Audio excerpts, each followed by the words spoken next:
வேண்டிய ஒன்று, மிகவும் ஆழமாய் இருக்க வேண்டிய ஒன்று.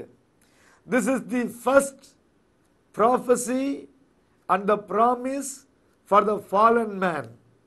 விழுந்து போன மனிதனுக்கு கடவுளே சொன்ன நடக்கக்கூடிய முதல் தீர்க்க தரிசனமும் முதல் வாக்குத்தத்தமும் இதுதான், முதல் வாக்குறுதி இதுதான். விழுந்து போன மனுக்குலத்துக்கு கடவுள் கொடுத்த முதல் வாக்குறுதி என்ன தெரியுமா? இந்த மனித இனத்திலிருந்து ஒருவர் தோன்றுவார், அவர் உன் தலையை நசுக்குவார். பாத்தீங்களா? பிதாவாகிய கடவுளால், ஒன்றான மெய் தேவனால் இவன் தலையை நசுக்கி இருக்க முடியும், இவன் கதையை முடித்திருக்க முடியும். அவர் அவனை மேலிருந்து கீழே தள்ளினவருக்கு அவனை ஒரேடியா கதையை முடிக்க முடியாதா? முடியும். நான் நேற்று சொன்னது போல அவர் ரொம்ப பெரியவர். இவன் என்னதான் இருந்தாலும் ஒரு காலகட்டத்தில் படைக்கப்பட்டவன். எனவே படைத்தவருக்கும் படைப்புக்கும் எவ்வளவோ வித்தியாசம், பாரதூர வித்தியாசம். எனவே அவர் இவனை டைரக்டா டீல் பண்ண அவர் விரும்பல. உன்னைய டீல் பண்றதுக்கு நான் இன்னொரு படைப்பின் மூலமாகவே நான் செய்வேன், உலகத்திலேயே உன் கதையை முடிப்பேன், மண்ணிலிருந்தே ஒரு காரியத்தை நான் செய்து முடிப்பேன். பாத்தீங்களா? இதான் சரியான பழி வாங்கதா இருக்க முடியும். பிரியமானவர்களே, இந்த மனித வரலாற்றில் இந்த மனுக்குலத்தை முழுதும் ஆளுகை செய்கிற காலகட்டத்தில் திடீரென்று ஒருவர் வரலாற்றிலே தோன்றுகிறார். அவர் சொன்ன ஸ்டேட்மெண்ட்கள், அவர் சொன்ன வார்த்தைகள் எல்லாம் ஆச்சரியமான வார்த்தைகள், இதுவரைக்கும் எந்த மனிதனுமே பேசாத வார்த்தைகள். உதாரணத்திற்கு நான் சில வார்த்தையை சொல்கிறேன். யோவான் 10:10 என்ற இடத்துல சாத்தான் கொல்லவும் அழிக்கவும் வருகிறான், வந்துட்டானா? நானும் அவன் கொல்லுகிற ஜனத்திற்கு உயிர் உண்டாக்க வந்தேன். இப்படி யாராவது வரலாற்றில் எந்த ஒரு கட்டத்திலேயாவது ஒரு நபர் பேசினது உண்டான்னு உங்க யாரால் நிரூபிக்க முடியுமா? இல்ல எந்த வரலாற்று ஆசிரியனாலே நிரூபிக்க முடியுமா? நபர் சொன்னதே கிடையாது. சாத்தான் ஒருவனை கொல்றான், நானும் அந்த கொல்லப்பட்டவனுக்கு ஜீவனை கொடுக்க வந்தேன். எப்படி? அது மட்டுமல்ல, அவனை உயிரோட எழுப்பி அவனை எழுப்புறவனை சாத்தானை விட வல்லமை உள்ளவனாய் மாற்றுவேன். பாத்தீங்களா? இன்னொரு இடத்துல மத்தேயு 28:18 வானத்திலும் பூமியிலும் சகல அதிகாரமும் எனக்கு கொடுக்கப்பட்டிருக்கிறது. ஒரு நபர் பேசுறார். உலகத்தின் ஒட்டுமொத்தமான வரலாற்றிலே யாரும் பேச முடியாத, பேசிராத சில வார்த்தைகளை ஒரு நபர் பேசுகிறார். வானத்திலும் பூமியிலும் சகல அதிகாரமும் எனக்கு கொடுக்கப்பட்டிருக்கிறது. இதுவரைக்கும் அந்த அதிகாரம் யார்கிட்ட இருந்துச்சு?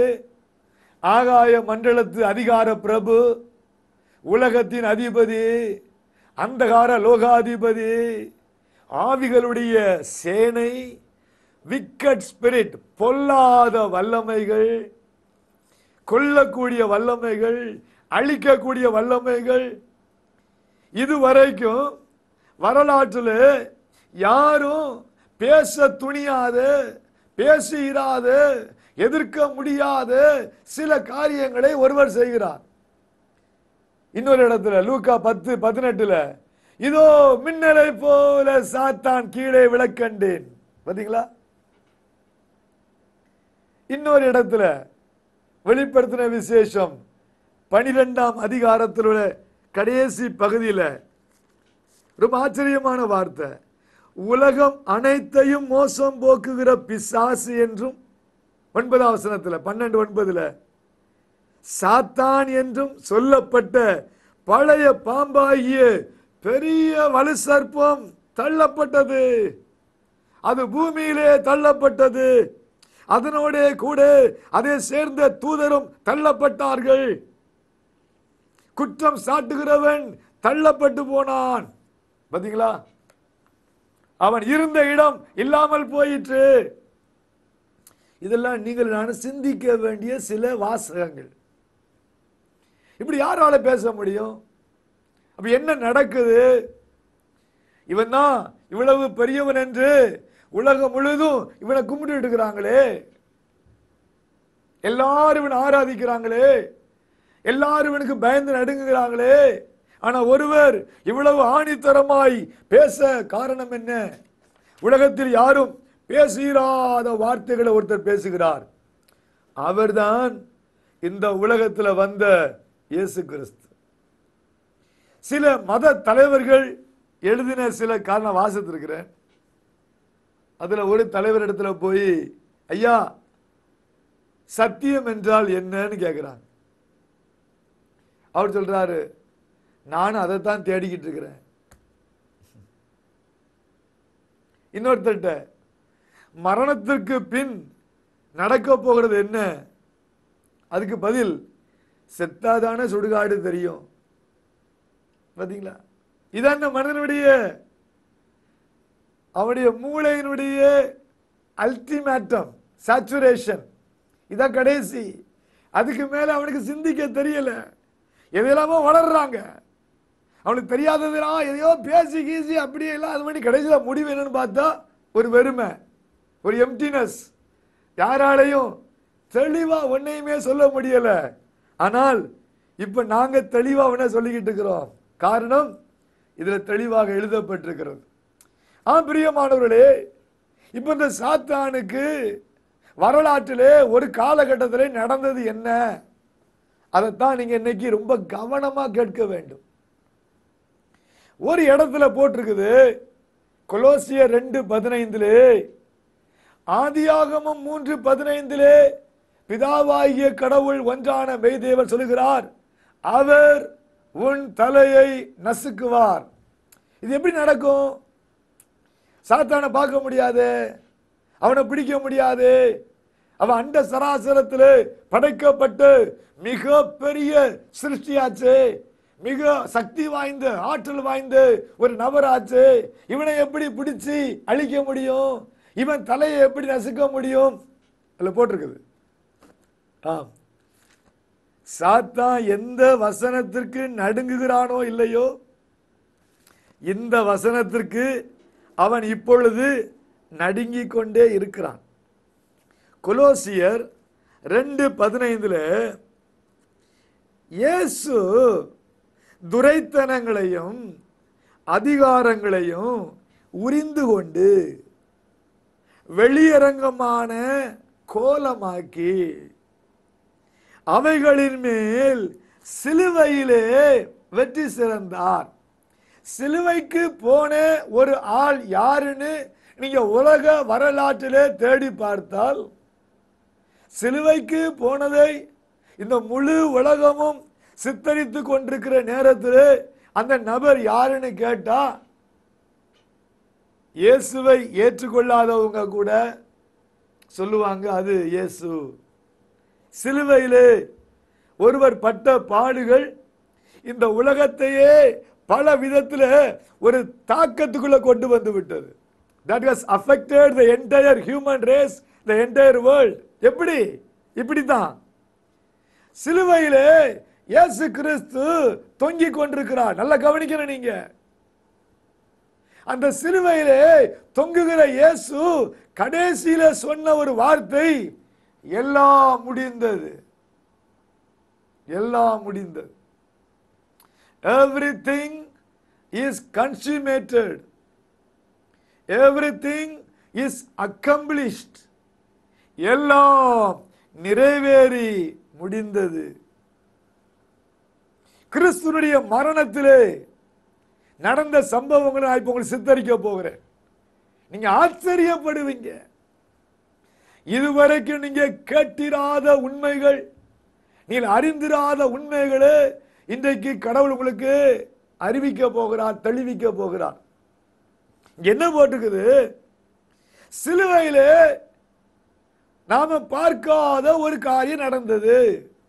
அது என்னவென்றால், இவன் லோகாதிபதி, அதிகார பிரபு, ஆளுகைக்கு உரியவன், ஆளுகை செய்கிறவன், அதிகாரத்தில் உள்ளவன், துரைத்தனம் பண்ணுகிறவன், இவனை கிறிஸ்து இவன் அதிகாரங்களை எல்லாம் உரிந்து இவன் யாருன்னு உலகத்துக்கு வெளியரங்கமாக காட்டி இந்த அதிகாரங்கள் எல்லாவற்றின் மேலேயும் அவர் வெற்றி சிறந்தார்னு போட்டிருக்கு.